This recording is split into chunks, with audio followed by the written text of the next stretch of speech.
Porque tenemos próximo tema de debate. Acá somos fanáticos del debate.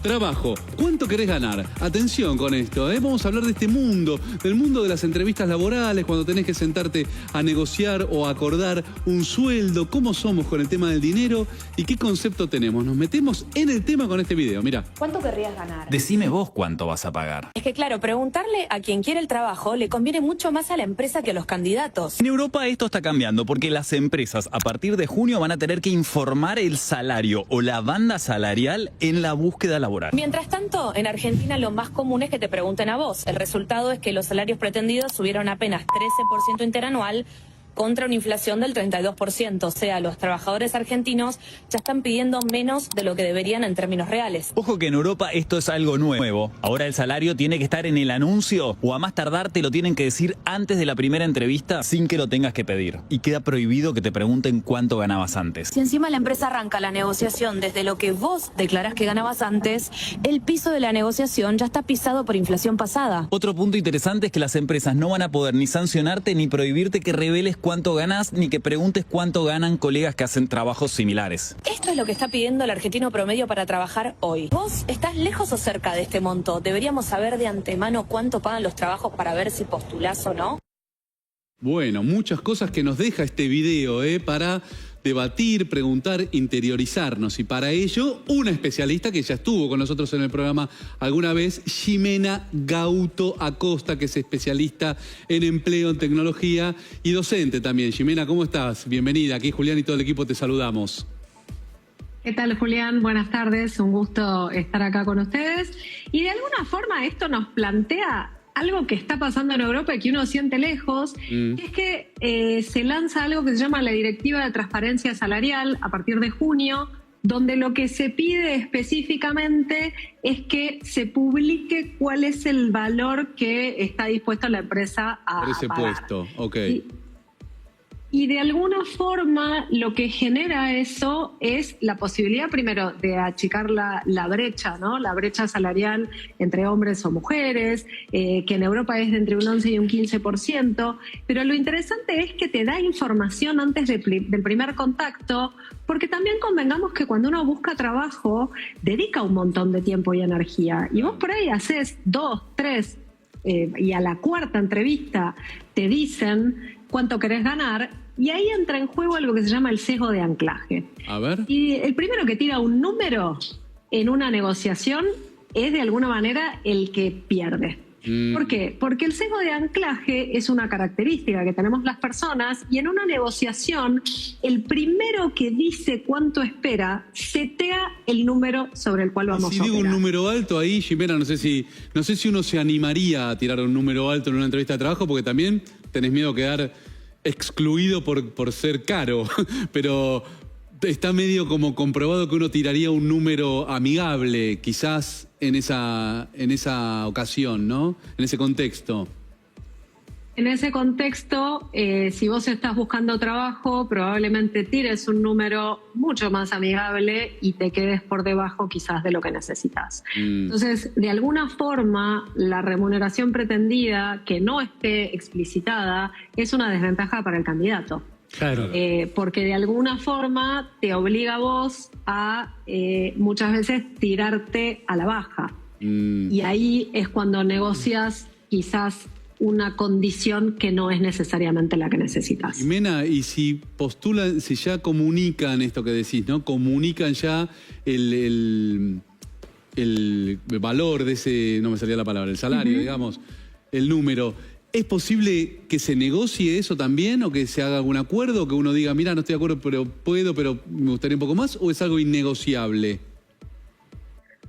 Depende un poco de cuáles son las condiciones. Convengamos en que en un mercado altamente competitivo las condiciones de negociar que tiene quien se postula a un trabajo son menores porque obviamente siente que tiene más las de perder. Claro. Es distinto cuando vos estás por ahí postulándote para un puesto para el que estás sumamente preparado o donde sentís que podés hacer la diferencia, pero en general cuando te preguntan el número tendés a asustarte, por ponerlo en alguna idea emocional, y el problema de fondo es que ahí hay una asimetría en la información, porque la empresa sabe cuánto está dispuesta a pagar, tiene esos números. Entonces, de alguna manera, obligar a esa transparencia es poner al candidato en una situación en la que puede decir esto me interesa, no me interesa, sin haber perdido tiempo, porque el tiempo es una variable importante. Sí, ahora, Ximena, acá hay un dato que actualiza toda esta cuestión, que siempre ha sido bien molesta para quien va a buscar trabajo y tiene que poner un número, que es que el salario pretendido cayó a más de la mitad. Para ponerlo en términos muy básicos, ¿esto quiere decir que hay una falta de amor propio o hay temor a no conseguir ese trabajo que si no lo consigo no puedo comer mañana? Lo fundamental desde mi punto de vista es que esa situación depende de cada persona. Si vos realmente estás en una situación en la que estás evaluando cambiarte porque lo que querés es una proyección en tu carrera y lo que buscas es otro desafío, te parás de una forma diferente a alguien que lo que necesita es proveer a su familia. Estamos hablando de una tendencia, no estamos hablando de una persona, de la tendencia en la Argentina. Sí. La tendencia en la Argentina es básicamente a bajar.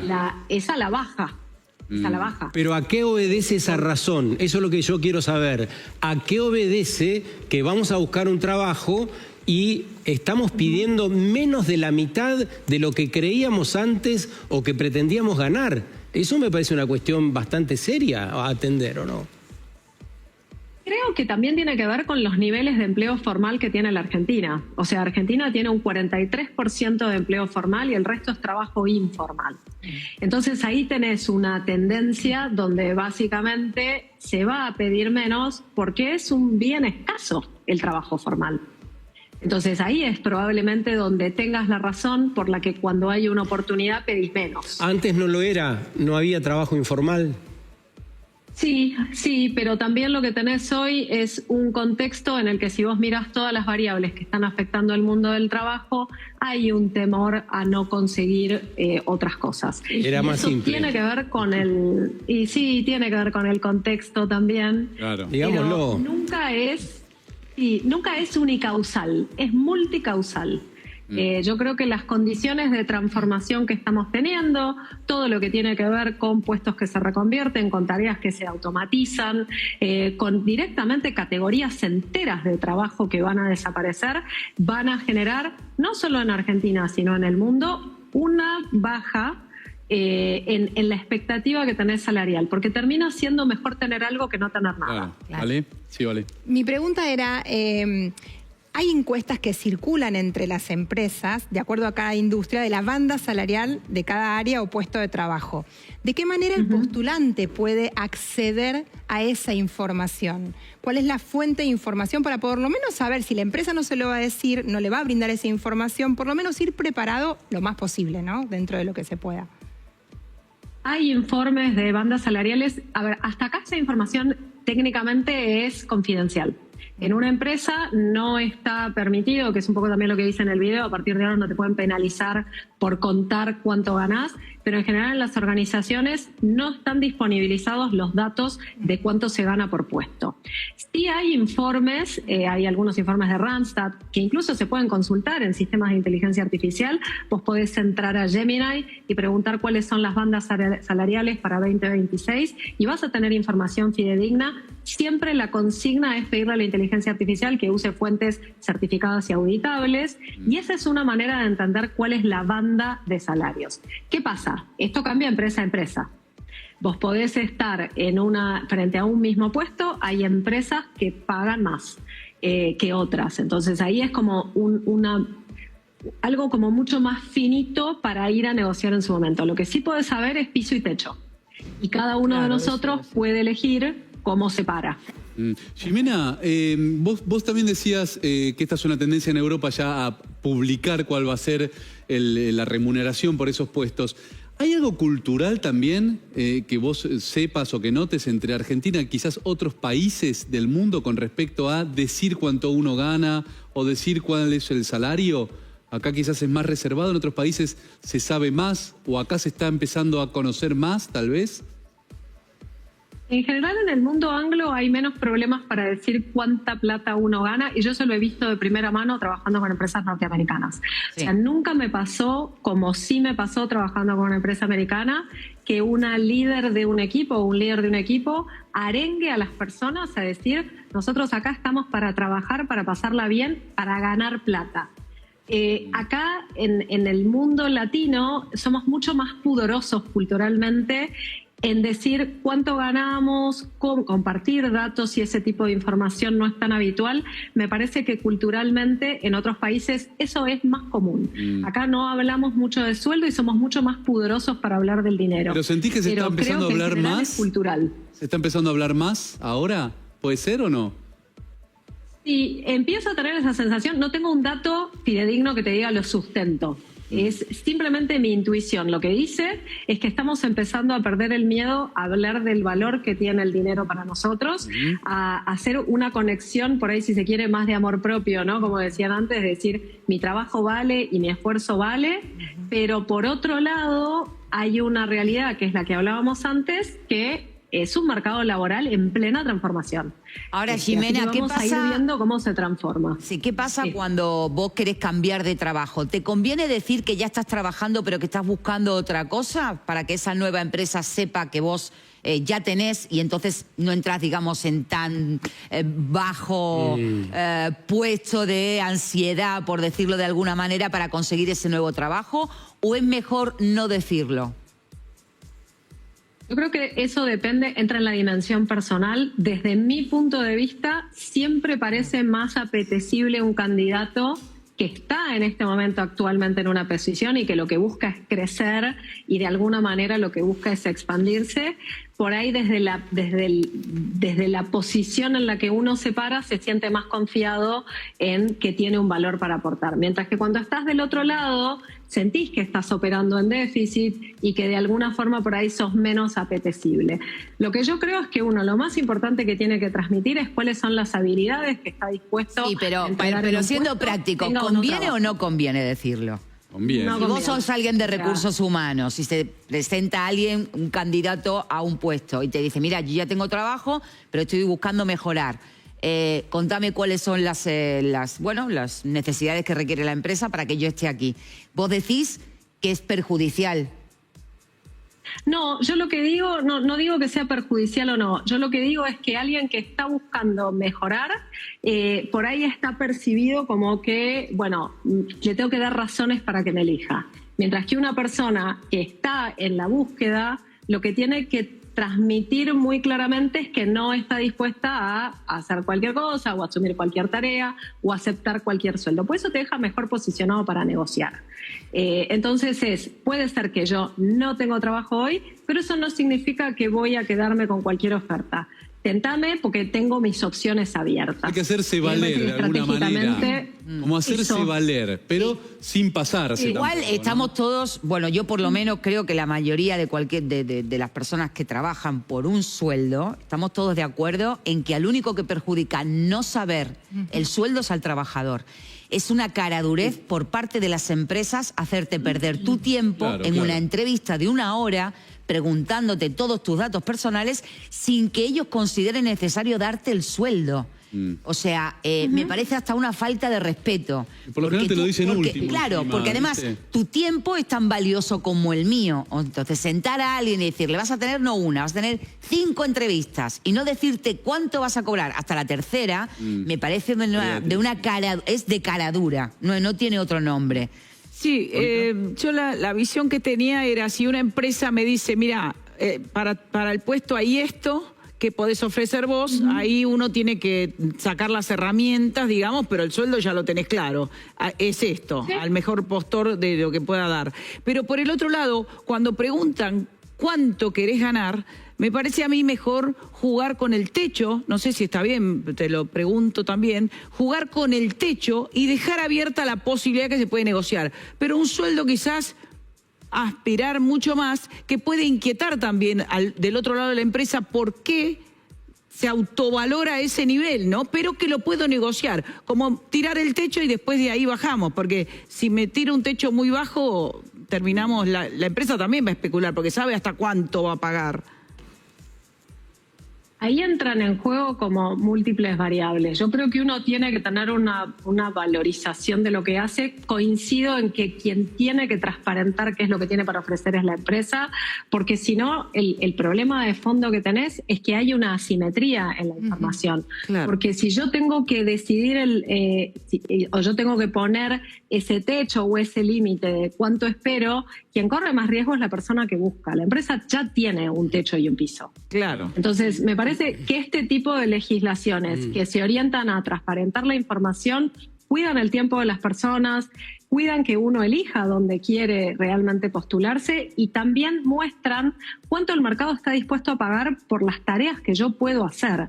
Entonces, hasta incluso te empiezan a dar una condición de realidad de qué es lo que vos necesitas para seguir evolucionando tu carrera y para poder aspirar a ganar más. También porque depende... no está preparado. También, Ximena, para también ganar lo que depende necesita. del mercado y depende del país. Digo, en un país como la Argentina, vos cuando negociás ya el piso, el techo o el medio, no importa. Pero la realidad es que una vez que tenés el monto, vos también tenés la posibilidad de negociar cuál va a ser el incremento trimestral mínimo. Claro. Porque teniendo en cuenta la inflación de cada país, y ni mucho menos ni hablar, la que tiene la Argentina, es imprescindible que se hable de esos temas.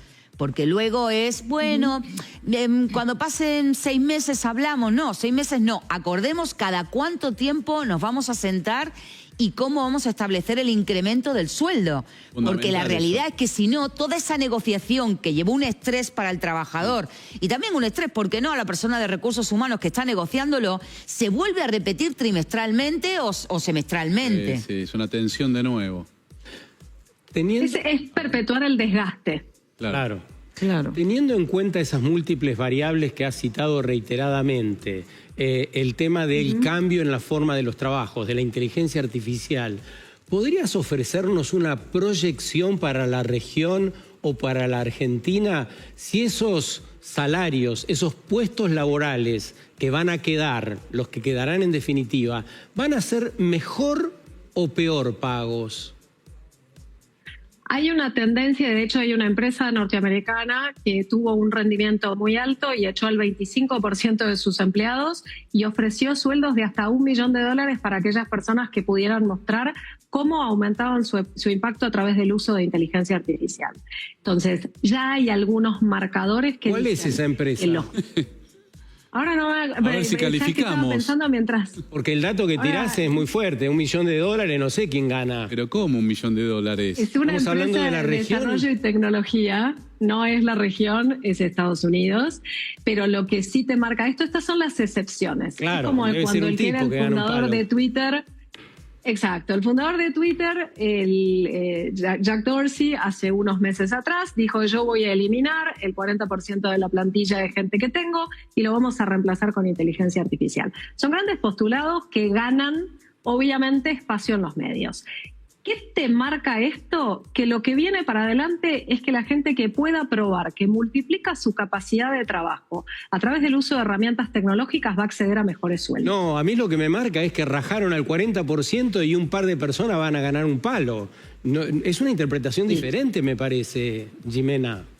Son las interpretaciones, a ver, de vuelta, son abiertas, son estos primeros grandes titulares que van copando la prensa y que van copando las noticias, que tienen que ver con hacer ofertas más grandes para pocas personas. ¿Qué viene a continuación? Desde mi punto de vista, un proceso de transformación en el que cada uno de nosotros va a tener que redefinir cómo entrega valor, cuál es esa diferencia que puede hacer y cómo pone en juego habilidades profundamente humanas, que no son habilidades blandas, son habilidades críticas, que tienen que ver con que vos uses tecnología para lograr mejores resultados. O sea, uso de la tecnología sí o sí, Ximena, para donde estás yendo vos, amigarse con la tecnología, tal vez con la inteligencia artificial, sí o sí, para calificar mejor. Sí, en aquellos trabajos donde obviamente vos tengas tareas automatizables. Después hay todo un universo de trabajos que mantienen este contacto, obviamente los que tienen que ver con cuidados, con salud. Educación requiere muchísima presencia humana porque está probado que el incremento del uso de tecnología en educación no mejoró la capacidad de aprendizaje de los chicos. Entonces viene toda una etapa de resignificar. Lo que sí viene es una integración profunda de lo humano con lo tecnológico y mucha atención a no hablar tanto de habilidades blandas y hablar de habilidades críticas. A ver, ¿cuáles son las habilidades críticas? ¿Cuáles son, Ximena, que lo nombraste recién? Pensamiento crítico, escucha activa, empatía, colaboración, creatividad. Todas esas son habilidades profundamente humanas.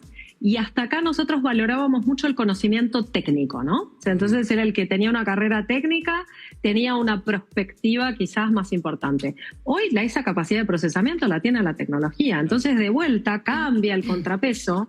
Y ahí es a donde digo que las tendencias más allá de puntualmente lo anecdótico de estos casos de empresas que toman decisiones drásticas, recortan y ofrecen, la tendencia es de resignificación y de rediseño del trabajo. Y ahí es a donde vamos a encontrar nuevas formas. Y obviamente ahí esa... Perdón. Sí. No, te quería preguntar por los oficios, porque contrariamente a este lugar al que vas, ¿hay oficios que sean más artesanales, que no se puedan reemplazar por tecnología, que alguien diga, bueno, en vez de estudiar una carrera, voy a ir por un oficio? Seguro van a tardar más tiempo, pero no nos olvidemos que hay mucha innovación en términos de robótica y demás. O sea, tampoco podés decir no hay nada que no pueda ser reemplazable. Siempre volvemos a lo mismo. El oficio que tiene, obviamente, una incidencia en que una persona, no sé, un plomero, un gasista, un electricista, un especialista en aire acondicionado, cosas que nosotros antes decíamos, bueno, esto es para salir del paso y es quizás un mientras tanto, o es un oficio que no valoro tanto.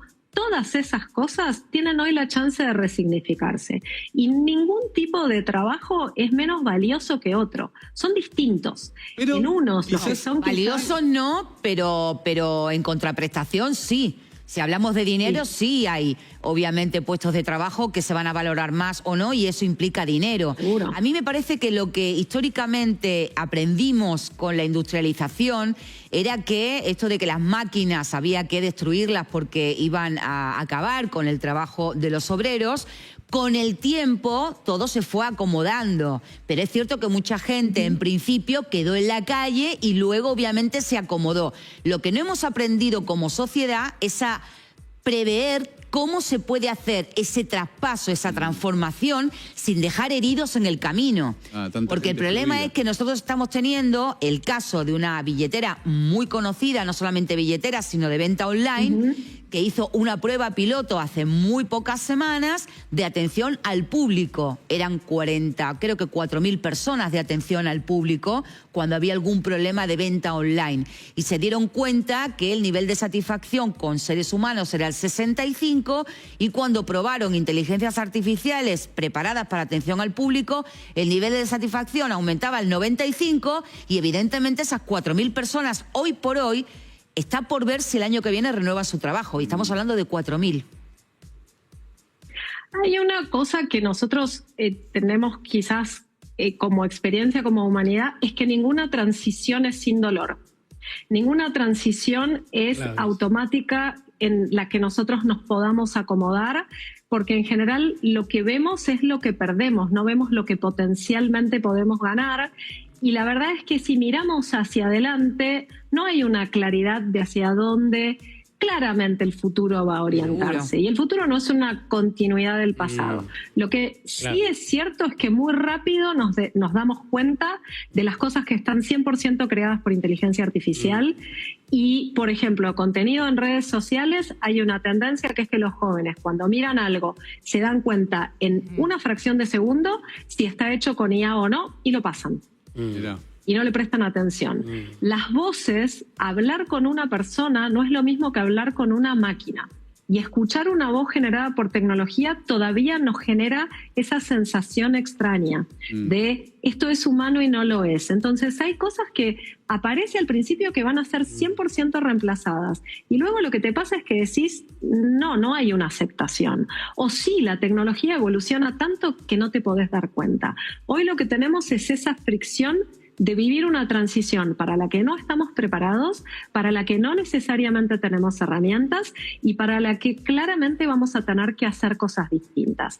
Sí hay empresas trabajando en reconvertir perfiles, sí hay empresas pensando cómo viene el futuro y seguro lo que necesitamos es conectarnos con que las cosas iguales no van a ser. La pregunta es cómo recorremos las personas esa transición. A ver, Vale. Y mira, una pregunta. A mí me preocupaba un poco el tema de los planes de carrera dentro de los trabajos, porque se está viendo que los juniors están tendiendo a desaparecer, que uno ya está, las empresas están buscando con un seniority mayor porque obviamente reemplazan la operación, digamos, con inteligencia artificial. Eso por un lado. Y por otro lado me preocupaba también qué va a pasar con la capacitación en las empresas. O sea, a veces siento que antes se invertía en capacitación para mejorar la empleabilidad de los propios empleados, para fidelizarlos, para que trabajen mejor. Y hoy se está viendo más cómo hacer para tener menos empleados y más inteligencia artificial. Digo, se va a empezar a nivel empresa, digo, empresarios, a incorporar para vos capacitación en inteligencia artificial dentro, in company, dentro de las empresas para mejorar el empleo de los que ya tenemos, los recursos que ya tenemos dentro de la organización? Sí, y me parece que es una condición necesaria, porque, y esto te lo digo yo ya más desde mi lugar de capacitar en el uso de inteligencia artificial en compañías, hay mucha asimetría. Hay gente que se maneja muy bien con la tecnología y tiene capacidad de automatizarse sola, y hay gente que necesita un proceso de acompañamiento para entender dónde, cómo y cuándo usar la IA con responsabilidad, porque muchas veces lo que pasa hoy en las empresas, y eso tiene un costo que está evaluado, hay un artículo de Harvard Business Review que contaba que hay a través de la generación de trabajo sin revisión con inteligencia artificial hay un sobrecosto porque es trabajo que lleva más tiempo corregir. Entonces hay que capacitar a la gente en cómo usar la inteligencia artificial para trabajar mejor, porque si no lo que generas es algo que se llama work slop, que es un trabajo que parece que está bien hecho, que se lee, son esos informes que nadie lee, son esos análisis que parecen razonables pero no tienen valor, y eso es parte de lo que si seriamente no capacitamos a las personas para que usen responsablemente la inteligencia artificial, lo que hacemos es generar retrabajo o trabajo sin valor. Bueno, entonces las organizaciones tienen que seriamente capacitar y formar personas que usen criteriosamente inteligencia artificial. De hecho, las empresas en Estados Unidos que se animaron a directamente empezar a usar sus trabajadores para que formaran a inteligencias artificiales y luego los despidieron, en un tiempo no muy corto tuvieron que llamarlos de vuelta porque pasaba esto que vos decís, las fallas de la IA estaban. Pero sí es cierto también que de 10 programadores que usaban y que entrenaron a esa misma inteligencia artificial que les iba a quitar el puesto de trabajo, luego cuando los llamaron de esos 10 solamente tuvieron que llamar a 3. O sea, 7 quedaron en el camino. Los mismos que habían programado, los mismos que habían entrenado a la propia inteligencia artificial que le sacó su trabajo. Es muy difícil, no tiene una fácil solución. No tiene una fácil solución. Lo que sí me parece que es clave es entender que el trabajo a lo largo de la historia se reconvirtió y que los seres humanos trabajamos independientemente de este proceso de transición que es muy desafiante. Luego de cada una de las revoluciones industriales trabajamos mejor. Lo que pasa es que trabajamos diferente y los trabajos del futuro todavía no existen. Y ahí me parece que es donde tenemos esa brecha que vemos hoy. Pero si nosotros miramos, hace 200 años se trabajaba de una forma totalmente distinta y hace 300 el 90% de la gente estaba en el campo. Claro. Entonces, ese mirar el trabajo desde lo que perdemos nos deja en una situación donde lo que tenemos es miedo. Y frente al miedo tomamos malas decisiones. Acá lo que necesitamos es curiosidad, apertura, aprendizaje, entender crisis y cambio como oportunidad y no solo como pérdida. Hay una pérdida, es cierto, pero también hay una condición a través de la cual nosotros el futuro lo podemos crear desde una lógica diferente. Sí, algunos van a ganar más, siempre hay ganadores y perdedores. Pareciera que la gran contradicción tiene que ver con los liderazgos, ¿no? Los liderazgos establecidos en varios ámbitos que nos llevan hacia una Argentina, para hablar del país, vieja, una Argentina con parámetros antiguos, y nosotros, comunes, tenemos que tener esa visión que me parece extraordinaria, que estás planteando desde que arrancó el trabajo o estas transformaciones como una gran oportunidad de cambio. Pero me parece que ahí se nos rompe la cabeza, ¿no? Cuando vemos el reflejo en nuestros liderazgos, encontramos que las mañas son las de siempre, para decirlo de un modo más claro posible, ¿no? ¿Cómo lo ves? Hay una cosa clave, que es que no se puede proteger al pasado del futuro toda la vida. Nosotros podemos tener viejas mañas, pero es muy difícil recorrer un territorio nuevo con un mapa viejo. Y lo que nos empieza a pasar es que si nosotros no actualizamos el mapa y no nos pensamos diferente y no nos paramos distinto en todo nivel y nos dejamos llevar por el miedo o por una lógica que quizás ya no tiene sentido, claro, es probable que no podamos adaptarnos. Jimena, si miramos con curiosidad, vamos a un lugar distinto. Te queremos agradecer mucho por esta charla, por este tiempo y por todos los conceptos que nos brindaste. Gracias, Jimena. Bueno, muchas gracias. Jimena Gauto Acosta. Bueno, estamos siendo protagonistas de un gran cambio, ¿no? Y no debemos paralizarnos por el miedo, pero sí debemos estar atentos a ver dónde estamos parados. A mí me lleva directamente a la revolución industrial, este cambio que estamos viviendo, porque sin ninguna duda, todo el tiempo vivimos cambios, pero me parece que estamos en un cambio de paradigma. Ese concepto, Juli, que tiran al final, mirar con curiosidad, a mí me lleva a un estadio de un poco más de tranquilidad y de desafío también, ¿no? No paralizarnos por el miedo, porque es lógico que estamos viviendo una transformación tan rápida, además. Eso, además lo rápido. Esta característica, ¿no? Tal vez en aquel momento también fue rápido, porque cuando se reemplazó el hombre por la máquina era tan novedoso como hoy. Pero digo, nos asusta la velocidad a lo que va. Y eran diferentes los liderazgos. Los liderazgos iban al frente de esa revolución industrial. Hoy los liderazgos son erráticos, no nos dan confianza. Entonces, tanto en el plano privado como en el plano de los gobiernos. Entonces ahí nos sentimos un poco solos y por eso aparece el miedo ante una crisis tan dolorosa como esta, a quedar excluidos. Sí, vamos a seguir hablando de esto, por supuesto, porque es algo que nos toca vivir como protagonistas en las distintas generaciones, porque estamos todos viviendo el cambio.